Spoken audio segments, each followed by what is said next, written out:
So I haven't done one of these in a while, but I'm crossing my fingers that it all goes well. It's another book review Friday, and today's book, I'm just going to get right in and do today's book because it was one that was a really good book. So it is Escape to Everleigh Manor by Chalon Linton. Chalon Linton. I'm going to say that's her name. I have done a book by her before, and this book, this Escape to Everleigh Manor, really pulled me in at the start of it and kept me riveted, wanting to know what was next. I wanted so badly, because I have a bad habit of when I get a new book, I tend to read the last 2 chapters and the epilogue, so I know what's, how the book's going to end. But with a book on CD, I can't do that. Well, I can, but it's not like having an actual book and reading in an actual book. So with this one, I kept wanting to know the ending, but I didn't want to skip ahead to find the ending. And I found myself online searching as to maybe someone would give me a hint as how the book would end, but I couldn't find anything.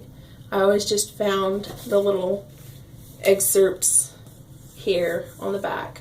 But what the story is about a girl who, her parents die and leave her and her younger brother in the estate, and the uncle comes and claims the estate as his, and basically is going to ship off the younger brother.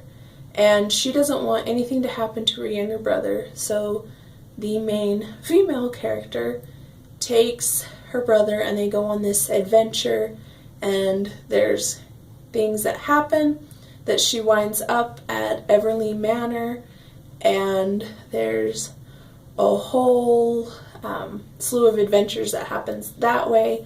Things are figured out for both the 2 main characters. They find themselves, they learn new things about themselves. There were times that I did want to shake the 2 characters and say, hey, you need to knock some sense into yourself. You need to just maybe, I don't know, it's just my way, in my mind it was sense that they needed to have. But I do love how the book was written, how everything just came together in the end, how it all concluded. I do wish that there was an epilogue on the story, just to kind of get a little glimpse into the future of things. But I'm happy with how the book ended.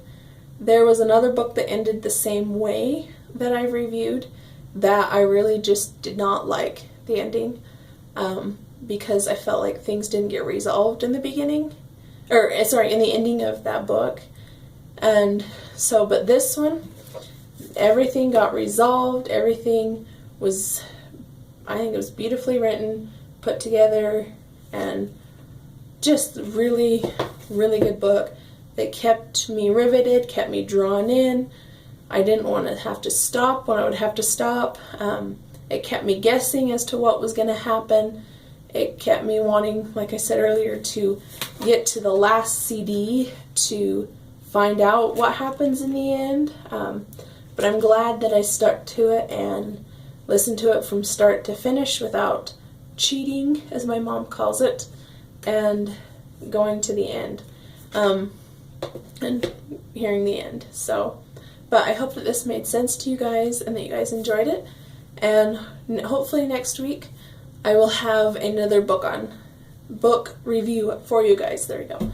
Thanks for watching, guys. Bye.